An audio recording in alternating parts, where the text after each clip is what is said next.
Welcome to EduSprint Academy. நம்ம இந்த வீடியோல என்ன பார்க்க போறோம்னு பார்த்தீங்கன்னா 8 ஜூன் 2024 டெய்லி கரண்ட் நியூஸ் தான் பார்க்க போறோம். ஃபர்ஸ்ட் நேஷனல் நியூஸ் என்ன இருக்குன்னு பார்த்துட்டீங்கன்னா India launches biopharmaceutical alliance with US Japan South Korea. So நம்ம இப்போ வந்து இந்தியா என்ன பண்ணிருக்காங்க பார்த்தீங்கன்னா யூஎஸ் ஜப்பான் சவுத் கொரியா நாட்டு கூட உங்களுக்கு வந்துட்டு பயோ பேரமெச்சுவல் அலையன்ஸ் கிட்ட போயிருக்காங்க. ஸோ பயோ பேரமெச்சுவல் அலையன்ஸ்ன்றது என்னன்னு பார்த்தீங்கன்னா இப்போ இருக்கிற நம்ம மெடிசன்ஸ், அதாவது நம்ம இங்கிலீஷ் மெடிசன்ஸ் எல்லாமே உங்களுக்கு வந்துட்டு ஒரு கெமிக்கல் ஏதாவது ஒரு கெமிக்கல் பேஸில் தான் இந்த மெடிசன்றதை தயாரிச்சுட்டு வராங்க.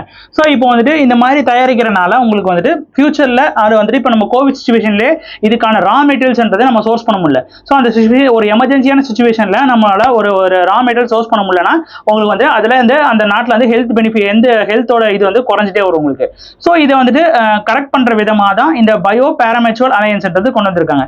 ஸோ இந்த நாடுகளும் என்ன பண்ண போறான்னு பாத்தீங்கன்னா இந்த பயோ பேரமெச்சுவல் அலையன்ஸ் மூலமா உங்களுக்கு வந்துட்டு டேப்லெட்ஸ்ன்றத மெடிசன்றத உங்களுக்கு வந்து ஃபுல்லி வந்துட்டு கெமிக்கல்ல பண்ணாம உங்களுக்கு வந்துட்டு பயோ கெமிக்கலா, அதாவது உங்களுக்கு வந்துட்டு ஒரு டிஷ்யூவோ ஒரு ஆர்கானோ ஏதோ ஒரு டிஷ்யூ ஆர்கான் அண்ட் செல்லேருந்து இந்த மெடிசனை மேனுஃபேக்சர் பண்றதுக்கு தான் இந்த அலையன்ஸுக்கு வந்துட்டு இந்தியா வந்துட்டு போயிருக்காங்க. The first meeting of this alliance வந்து எங்க நடந்துச்சுன்னு பார்த்தீங்கன்னா யுனைடெட் ஸ்டேட்ஸ்ல இருக்க சான் டிஜியோன்ற இடத்துல தான் இந்த ஃபர்ஸ்ட் மீட்டிங்ன்றது நடந்திருக்குது. During the bio international convention 2024 world largest pharmaceutical exhibition இது உங்களுக்கு. ஸோ இதில் தான் உங்களுக்கு வந்து டிசைடுன்றது பண்ணியிருக்காங்க. இவங்க அந்த 4 நாடும் நம்ம வந்துட்டு இந்த மாதிரி ஒரு டைப் ஆஃப் மெடிசனை நம்ம வந்துட்டு சேர்ந்து தயாரிக்கலாம்னு சொல்லிட்டு. So what is biopharmaceutical? நான் சொன்ன மாதிரி உங்களுக்கு இந்த மெடிக்கல் ட்ரக்ஸ் எல்லாமே உங்களுக்கு வந்து லிவிங் பீயிங்லேருந்து இருக்கிற organ, tissues, micro organism, animal foods, genetically modified cells, organ, so இதுலேருந்து மேனுஃபேக்சர் பண்ண போகிறாங்க. ஸோ வந்துட்டு ஆல்ரெடி ட்ரெடிஷனலாக மேனுஃபேக்சர் பண்ணிக்க கெமிக்கல் இல்லாமல் உங்களுக்கு வந்துட்டு ஒரு பயாலஜிக்கல் பேஸில் வந்துட்டு இந்த மெடிசனை வந்து மேனுஃபேக்சர் பண்ண போகிறாங்க. So next national news பார்த்தீங்கன்னா inauguration of the AQAAMS and Air Parivaak on World Environment Day. So June 5 நடந்த World Environment Day அன்னைக்கு நம்மளோட சென்ட்ரல் கவர்மெண்ட் தான் என்ன லான்ச் பண்ணிச்சிருக்காங்கன்னு பார்த்துக்கிட்டீங்கன்னா air quality monitoring system. So AQIMS and air Parivaak real time air quality index monitoring. இது mobile application and வந்துட்டு அது டிவைஸ். ஸோ இது ரெண்டுமே உங்களுக்கு தெரியும் நம்மளோட ஏர் குவாலிட்டியை வந்து டெஸ்ட் பண்ணுறதுக்கு இந்த 2 அப்ளிகேஷன் லான்ச் பண்ணியிருக்காங்க. ஸோ இது யார் லான்ச் பண்ணி வச்சிருக்காங்கன்னு பார்த்தீங்கன்னா நம்மளோட ministry of electronics and information டெக்னாலஜியை சேர்ந்த செக்ரட்டரியான எஸ் கிருஷ்ணன் தான் இதை வந்து லான்ச் பண்ணி வச்சிருக்காரு உங்களுக்கு. ஸோ நெக்ஸ்ட் அப்போ நேஷனல் நியூஸில் பார்த்தீங்கன்னா Bihar Nagi Nakti bird sanctuary takes India's Ramsar site 282. So நம்ம ரீசெண்டாக ஜனவரியில் இந்த ஒரு ராம்சர் சைட் வந்திருக்கும்.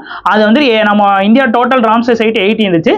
இப்போ பீகாரில் நாகி அண்ட் நக்தி பேர்ட் சான்ச்சுரி மூலமாக இது வந்துட்டு ராம்சர் சைட்டை அறிவிச்சிருக்காங்க. இது மூலமாக இப்போ நம்மளோட டோட்டல் ராம்சர் சைட்ன்றது 82 இருக்கு உங்களுக்கு. இது வந்து நம்மளோட union minister of environmental forest climate change தான் இந்த 2 சான்ச்சுரி வந்துட்டு wetland world newest wetland environment international importance Ramsar கன்வென்ஷனா வந்துட்டு அறிவிச்சிருக்காங்க உங்களுக்கு. ஸோ இந்த இது மூலமாக இப்போ வந்துட்டு பீகாரில் மொத்தமாக வந்துட்டு 3 ராம்சர் சைட்ன்றது வந்துருச்சு. ஸோ இந்த நாகி பேர்ட் சான்ச்சுரின்னு பார்த்தீங்கன்னா இது வந்துட்டு 81வது ராம்சர் சைட் ஆஃப் இந்தியா உங்களுக்கு. இது வந்துட்டு 791 ஹெக்டர்ஸ் வந்துட்டு ஜம்மு டிஸ்ட்ரிக்ட் ஆஃப் பீகாரில் இருக்குது. Is a manmade site created by the construction dam on the Nagi river. So Nagi river பக்கத்தில் தான் இந்த டேம் கன்ஸ்ட்ரக்ஷன் அப்போ தான் இது வந்துட்டு மேன்மேடாக வந்துட்டு கிரியேட் பண்ணாங்க இந்த நாகி பேர்ட் சான்ச்சுரி உங்களுக்கு. ஸோ இந்த நக்டி பேர்ட் சான்ச்சுரி பார்த்தீங்கன்னா 82nd ராம்சர் சைட்டாக இருக்குது. இதுவும் மேன்மேட் சைட் பை த நார்கி டேம் பண்ணும்போது இதை பண்ணியிருக்காங்க உங்களுக்கு. இதுவுமே ஜாமி டிஸ்ட்ரிக்ட் ஆஃப் பீகார்ல தான் இருக்குது. ஸோ இப்போ பீகாரில் டோட்டலாக 3 ராம்சர் சைட்ன்றது வந்திருக்குது. ஸோ ஃபர்ஸ்ட் ஒன் பார்த்தீங்கன்னா கான்வார் லேக் பென்சுவாரியில் தான் first Ramsar site of Bihar வந்துச்சு. அது எப்போன்னு பார்த்தீங்கன்னா 2020 தான் இதை அறிவிச்சாங்க ராம்சர் சைட்டாக உங்களுக்கு. ஸோ இப்போ வந்துட்டு இந்த 82 ராம்சர் சைட் மூலமா உங்களுக்கு வந்துட்டு அதிக ராம்சர் சைட் வச்சிருக்க கண்ட்ரீஸ்ல நம்ம இந்தியா வந்து 3rd பிளேஸ் வந்திருக்காங்க.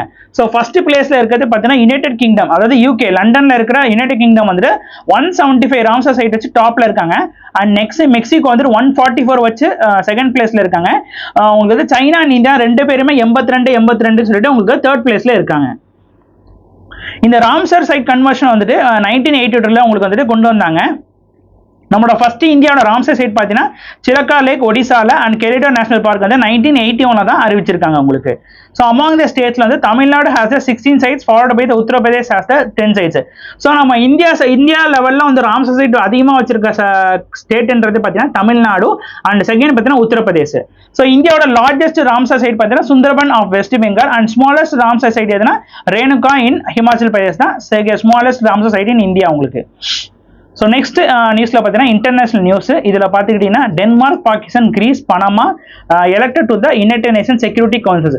ஸோ யுனைடெட் நேஷனோட செக்யூரிட்டி கவுன்சிலில் உங்களுக்கு வந்துட்டு நான் பர்மனன்ட் மெம்பர்ல வந்துட்டு லிஸ்ட்ல வந்துட்டு உங்களுக்கு Denmark, Pakistan, Greece and Panama country வந்துட்டு வந்திருக்காங்க.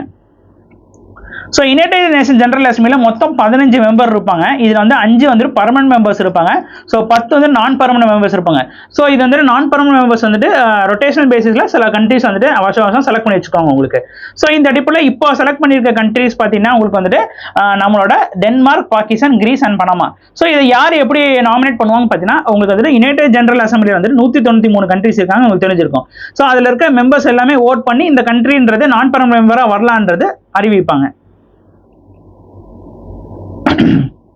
The newly elected member of Pakistan and Somalia, Denmark, Greece will replace us. யாரை ரீப்ளேஸ் பண்ணி வராங்க பார்த்தீங்கன்னா Japan, Malta, Mozambique and Ecuador, Switzerland. So இந்த கண்ட்ரினா ரீப்ளேஸ் பண்ணிட்டு வராங்க.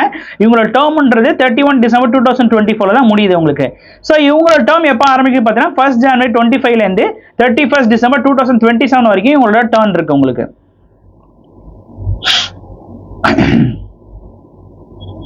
ஸோ யுனைடெட் நேஷன் ஜெனரல் அசம்பிளியோட ஸ்டார்டிங் பாயிண்ட் பார்த்தீங்கன்னா இது 1945 தான் தொடங்கியிருக்காங்க. அப்போ வந்து செகண்ட் வேர்ல்டு வார் அப்போ ஒரு எல்லா கண்ட்ரிக்கும் இடையிலேயே வந்து ஒரு பீஸ் நிலவிக்கணும், அதுக்காண்டி தான் இந்த யுனைடெட் நேஷன் வந்து உருவாக்கியிருக்காங்க.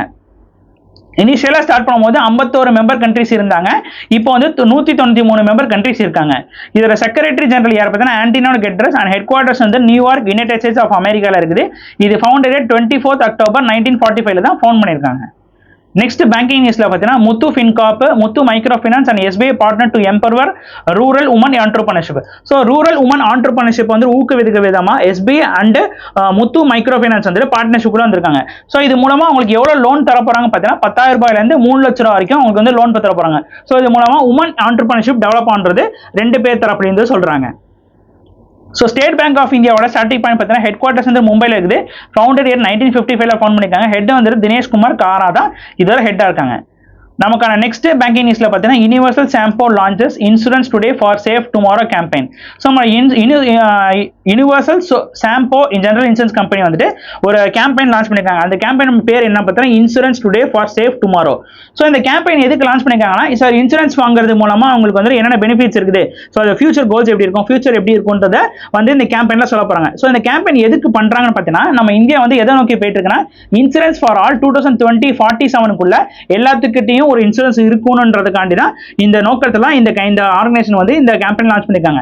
சோ இந்த ஆர்கனைசேஷன் யாரோட கொலாபரேட்ல இருக்காங்க பார்த்தீங்கன்னா நம்ம மாருதி சுசுகி இன்சூரன்ஸ் கம்பெனியோட கொலாபரேஷன்ல தான் இருக்காங்க. சோ இந்த அவேர்னஸ் வந்துன்றது மத்திய ஆந்திரால தான் உங்களுக்கு வந்துட்டு இது வந்து அவேர்னஸ் கிரியேட் பண்ணிருக்காங்க. ஸோ அந்த யுனிவர்சல் ஷாம்போ ஜெனரல் இன்சூரன்ஸ் கம்பெனியோட ஸ்டார்டிங் பாயிண்ட் பார்த்தீங்கன்னா ஹெட் குவார்ட்டர்ஸ் மும்பையில் இருக்குது.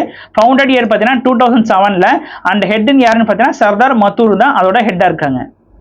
நெக்ஸ்ட் அவார்ட்ஸ்ல பார்த்தா Narsingh Rohini Lokhande win Dilip Bose lifetime achievement award. So நம்ம tennis all India tennis association வந்துட்டு உங்களுக்கு Dilip Bose lifetime achievement award வந்து லான்ச் பண்ணிருக்கு, ரிலீஸ் பண்ணியிருக்காங்க. ஸோ அதுபடி பார்த்தீங்கன்னா நம்ம கோச்சர் ஆன நார்சிங்கும் அண்ட் 16 ஓல்டு நேஷனல் டீம் மெம்பரான ரோஹினி லோகண்டேவும் வந்துட்டு இந்த அவார்டு வந்துட்டு வின் பண்ணியிருக்காங்க. ஸோ இந்த இன்ஸ்டியூட் ஆனது உங்களுக்கு வந்து 2002 தான் ஸ்டார்ட் பண்ணியிருக்காங்க. இந்த அவார்டோட கேஷ் பிரைஸ்ன்னு பார்த்தீங்கன்னா 50,000 வரைக்கும் தராங்க உங்களுக்கு. ஸோ இந்த திலீப் போஸ்ன்றது யாருன்னு பார்த்தீங்கன்னா இவர் வந்து ப்ரொஃபஷனல் டென்னிஸ் பிளேயரு. ஸோ இவர் வந்து டென்னிஸ்ல வந்து நிறைய சாதனை பண்ண காரணம் இவர் பேர்ல அவார்ட் தந்துட்டு இருக்காங்க உங்களுக்கு. Next submit news. சமிட் நியூஸ்ல பார்த்தீங்கன்னா first IPEF clean economical investor forum meeting held in Singapore. So நம்ம Indo Pacific economical framework for prosperity clean economy investor. So இதுக்கான ஃபாரம் வந்து உங்களுக்கு வந்து சிங்கப்பூர்ல நடந்து முடிச்சிருக்குது 5th and 6th உங்களுக்கு. ஸோ இந்த மீட்டிங்ல நம்ம இந்தியா சார்பில் வந்துட்டு சுனில் பர்த்வால்ன்றாங்க secretary of department of commerce சேர்ந்தவங்க இந்த மீட்டிங் அட்டெண்ட் பண்ணுங்க. ஸோ இந்த மீட்டிங் எதுக்குன்னு பார்த்தீங்கன்னா எக்கனாமி ரிலேட்டடாக உங்களுக்கு வந்து டிஸ்கஸ் பண்ணுறதுனா இந்த மீட்டிங்ன்றதை ஆர்கனைஸ் பண்ணியிருக்காங்க. நெக்ஸ்ட் அப்பாயின்மெண்ட் நியூஸ்ல பார்த்தீங்கன்னா Shri Kamal Kishore Soan as director general of the ESIC. So ESIC ஆர்கனைசேஷனோட டைரக்டர் ஜெனரலாக வந்துட்டு உங்களுக்கு வந்துட்டு கமல் கிஷோர் சோன்றவங்கள அப்பாயின்ட் பண்ணியிருக்காங்க. ஸோ ESICன்றது ஒன்றும் இல்லை, எம்ப்ளாய்மெண்ட் உங்களுக்கு வந்துட்டு இப்போ வந்து ஒருத்தர் ஒர்க் பண்றாருன்னா அந்த கம்பெனில ESIC அமௌண்ட் பிடிப்பாங்க. ஸோ அது மூலமா ஒரு ஹெல்த் பெனிஃபிட்ஸ் ஹெல்த் ஸ்கீம்ஸ்னா உங்களுக்கு வந்துட்டு இந்த ஆர்கனைசேஷன் மூலமா வாங்கிக்கலாம். ஸோ இந்த ஆர்கனைசேஷனோட செக்ரட்டரி அண்ட் டைரக்டர் ஜெனரலாக வந்துட்டு உங்களுக்கு வந்து ஸ்ரீ கமல் கிஷோர் சோன்றது அப்பாயின்ட் பண்ணியிருக்காங்க உங்களுக்கு. ஸோ இஎஸ்ஐசின்னு என்ன சொல்லுவாங்கன்னா எம்ப்ளாய்மெண்ட் ஸ்டேட் இன்சூரன்ஸ் கார்பரேஷன் தான் அதோட டேர்ம் உங்களுக்கு. ஸோ மினிஸ்ட்ரி ஆஃப் லேபர் கீழே எங்க ஒன் ஆஃப் த ஆர்கனைசேஷன் இது. ஸோ இதோட ஸ்டார்டிங் பாயிண்ட் பார்த்தீங்கன்னா ஹெட் குவார்ட்டர்ஸ் வந்து நியூ டெல்லியில் இருக்குது. இது வந்து ஃபவுண்டட் இயர் பார்த்தீங்கன்னா 1952 தான் ஃபவுண்ட் பண்ணியிருக்காங்க. நெக்ஸ்ட் ஸ்போர்ட்ஸ் நியூஸ்ல பார்த்தீங்கன்னா Sarabjot Singh gold at ISSF Munich world cup. So ISSF international shooting federation world கப்ல வந்துட்டு நம்ம இந்தியாவை சேர்ந்த சர்பஜித் சிங் வந்துட்டு கோல்டு வின் பண்ணியிருக்காரு. ஸோ இதுதான் ஃபர்ஸ்ட் டைம் வந்து இந்த டோர்னமெண்ட்ல நம்ம இந்தியா சைட்ல இருந்து கோல்டு வின் பண்றது உங்களுக்கு. ஸோ இந்த டோர்னமெண்ட் ஆனது முனிச் ஜெர்மனியில் உங்களுக்கு வந்துட்டு May 31 to June 8 வரைக்கும் நடந்து முடிஞ்சிருக்குது. ஸோ நம்ம இந்தியன் ஷூட்டரான 242 பாயிண்ட்ஸ் வந்து 10 மீட்டர் ஏர் ரைஃபில் வின் பண்ணி கோல்டுன்றது வின் பண்ணியிருக்காரு. சில்வர் வின் பண்ணது பார்த்தீங்கன்னா சாங்கி பூ அந்த சைனாவை சேர்ந்த இவர் வந்து சில்வர் வின் பண்ணியிருக்காரு. அண்ட் ஜெர்மன் ராபின் வால்ட் வந்து பிரான்ஸ் வின் பண்ணியிருக்காரு உங்களுக்கு. So ISSF world cup. So ISF world கப்ன்றது ஒன் ஆஃப் த பிரஸ்டீஜியஸான ஒரு ஷூட்டிங் டோர்னமெண்ட். ஒலிம்பிக் அடுத்தது முக்கியமான இது டோர்னமெண்ட். இதை எப்போ ஃபார்ம் பண்ணாங்கன்னு பார்த்தீங்கன்னா உங்களுக்கு 1907 தான் ஃபார்ம் பண்ணியிருக்காங்க. இது வந்து ஹெட் குவார்ட்டர்ஸ்ன்றது உங்களுக்கு வந்து முனிச் ஜெர்மனியில் தான் இருக்குது உங்களுக்கு. ஸோ ஃபர்ஸ்ட் வேர்ல்டு கப் வந்துட்டு மெக்சிகோ சிட்டியில் உங்களுக்கு 1986 தான் நடந்து முடிஞ்சிருக்குது. ஸோ ஐஎஸ்எஸ்எஃப் ஆர்கனைசேஷனோட ஹெட் குவார்ட்டர்ஸ் முனிச் ஜெர்மனியில் இருக்குது. பிரசிடென்ட் யார்னா வல்டோமின் லிசின் அண்ட் லூச்சின் ரோசியா. அண்ட் உங்களுக்கு வந்துட்டு ஃபவுண்டட் இயர் பார்த்தீங்கன்னா 1907 தான் ஃபவுண்ட் பண்ணியிருக்காங்க. நெக்ஸ்ட் சயின்ஸ் அண்ட் டெக்னிக்ஸ்ல பார்த்துக்கிட்டீங்கன்னா Boeing Starliner maiden work to ISS with NASA astronaut. So Boeing Starliner spacecraft வந்து உங்களுக்கு வந்து இன்டர்நேஷனல் ஸ்பேஸ் ஸ்டேஷனுக்கு வந்து போயிருக்குது. இது வந்து 2 நேஷனல் ஏரோநாட்டிக்ஸ் பர்சனான நாசாவை சேர்ந்த ஆஸ்ட்ரோனாட் வந்து இடம் பெற்றிருக்காங்க. யாருன்னு பார்த்தீங்கன்னா பூச் வில்மோர் அண்ட் சுனிதா வில்லியம்ஸ். இவங்க 2 பேர் தான் இந்த மிஷின்ல டிராவல் பண்ண போறது உங்களுக்கு. இது எதை வச்சு லான்ச் பண்ணிருக்காங்கன்னு பார்த்தீங்கன்னா Atlas V rocket from the space launch complex Cape Canaveral space force station in ஃப்ளோரிடால இருக்கிற ஸ்டேஷன்ல தான் இது வந்து லான்ச் பண்ணிருக்காங்க. இதுல வந்து நம்ம இந்தியா ஆரிஜினை சேர்ந்த சுனிதா வில்லியம்ஸும் இடம் பெற்றிருக்காங்க. இவங்க தான் first female astronaut to fly on the first flight to crewed mission Boeing ஸ்டானரோட ஃபர்ஸ்ட் ஃபீமேல் மிஷன் ஆஸ்ட்ரோனாட் இவங்க தான். நெக்ஸ்ட் இம்பார்ட்டன்ட் டேஸ்ல பார்த்தீங்கன்னா வேர்ல்ட் சேஃப்டி டேன்றது எல்லா வருஷமும் June 7th கொண்டாடப்படுது. ஸோ இது எதுக்குன்னு பார்த்தீங்கன்னா நம்ம வந்து ஃபுட்ல எவ்வளோ சேஃப்டியா இருக்கணும் அதை வந்து எப்படி நம்ம சேஃப்டியா வந்து கன்சியூம் பண்றதுக்காண்டி தான் இந்த அவேர்னஸ் கிரியேட் பண்ற விதமாக இந்த டே வந்து உருவாக்கியிருக்காங்க. இதை எப்படி ஆரிஜின் ஆச்சுன்னு பார்த்தீங்கன்னா யுனைடெட் நேஷன் தான் 2016 வந்துட்டு ஒத்துக்கிட்டாங்க. இதை யார் ப்ரொபோஸ் பண்ணது பார்த்தீங்கன்னா நம்ம food and agriculture organisation and world health organisation தான் யுனைடெட் நேஷன்ல ப்ரொபோஸ் பண்ணி உங்களுக்கு 2016 தான் இந்த டே வந்துட்டு அறிவிச்சாங்க இவங்க. ஸோ அஃபிஷியல் ரெகக்னேஷனா வந்து June 7th டிசிக்னேட்டட் அஸ் த 2018 தான் அஃபிஷியலா வந்துட்டு வந்துருச்சு உங்களுக்கு. ஸோ ஃபுட் அண்ட் அக்ரிகல்ச்சர் ஆர்கனைசேஷனோட ஸ்டார்டிங் பாயிண்ட் பார்த்தீங்கன்னா ஃபவுண்டட் இயர் பார்த்தீங்கன்னா 1945 கனடா கியூபிக் சிட்டில ஃபவுண்ட் பண்ணிருக்காங்க. பட் இப்போ ஹெட் குவார்ட்டர்ஸ் வந்துட்டு ரோமி இட்டாலியில இருக்குது. இதோட ஹெட்னுக்கு பார்த்தீங்கன்னா QE டான்ஜியோ தான் இதோட ஹெட்டா இருக்காங்க.